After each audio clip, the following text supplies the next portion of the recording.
देखो बच्चों, आज आपा जियो बोर्ड से क्षेत्रफल निकालना सीखेंगे। ठीक है, ये क्या है? जियो बोर्ड। जियो बोर्ड पे आपा अलग अलग आकृतियां बना सकते हैं ऐसे, और इससे आपा क्षेत्रफल निकालेंगे। जैसे मैंने ये बनाया है आयत, ठीक है, और ये एक समकोण त्रिभुज बनाई है। ठीक है, अब जैसे ये आयत बना दिया, अब ना इसका क्षेत्रफल देखो कैसे निकालेंगे। अब इसको बोलते हैं, ये है 1 वर्ग इकाई। ठीक है, इसको 1 मान के चलेंगे। 1 ये हो गया, कितने वर्ग देखो, वर्ग काउंट करने हैं अपन ने। 1 2 3 4 5 6 वर्ग इकाई होगी ना, 6 होगी इसमें। तो इसका आयत का क्षेत्रफल कितना हो जाएगा? 6। ठीक है, 6 वर्ग इकाई हो जाएगा।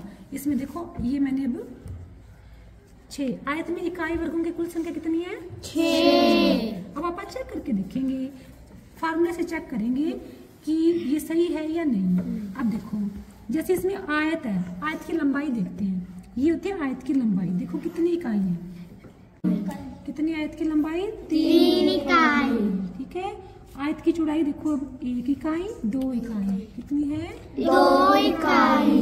ठीक है, अब देखो आयत का क्षेत्रफल कितना होता है? लंबाई गुना चौड़ाई। कितना बन गया? 3 दूना 6 इकाई।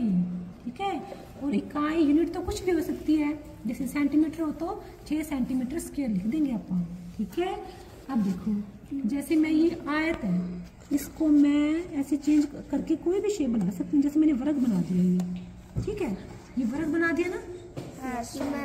अब देखो इसमें वर्ग गिनो पहले। वर्ग में इकाई वर्गों की कुल संख्या देखो कितने? 1 2 3 4 है ना इसमें। चलो अभी क्षेत्रफल इसका 4 आ गया। अब आप इसमें चेक करते हैं कि फार्मूले से वेरीफाई करके देखते हैं सही या गलत है।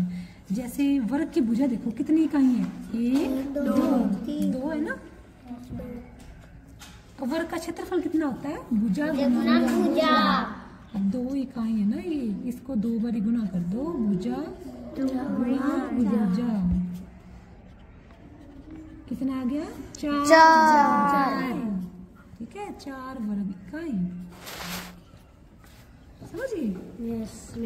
अब देखो वर्ग को काउंट करके अपन कैसे क्षेत्रफल निकाल सकते हैं। अब एक ये त्रिभुज बनाइए, ये है समकोण त्रिभुज, है ना। समकोण त्रिभुज है। अब अपन इसमें देखेंगे क्षेत्रफल कितना है। अब ये वर्ग है ना, इनको काउंट करो कितने हैं? 1 2 3 तो पूरे हो गए, 3 पूरे है ना। अब ये भी आधा है, ये भी आधा है, ये भी आधा है ना। तो 1 और 1 ये आधा पूरा हो गया, 4 हो गए, 1 ये हो गया, कितने हो गए? 4, 4.5 हो गए ना, 4.5 हो गए, वर्ग 4.5 हो गई। अब चेक करके देखते हैं फार्मूले से। अब देखो आधार में देखो कितनी इकाई है, कितनी आधार? 1 2 3 इकाई है ना आधार।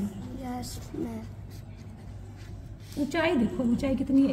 1 2 3 ही है ना, 3 इकाई है, लिख दी। फार्मूला देखो, समकोण का फार्मूला क्या था त्रिभुज का? 1/2 गुणा में आधार गुणा में ऊंचाई। आधार कितने हैं? 3, ऊंचाई भी कितनी है? 3। कितना आ गया? 9/2। ये भी तो 9/2 है ना, 2 चुके 8, 9/2। समझ गए? तो आप इससे कोई भी आकृतियां तो बना सकते हो और इनका क्षेत्रफल निकाल सकते हो इस जियो बोर्ड से। ठीक है, आ गया सभी को समझ में?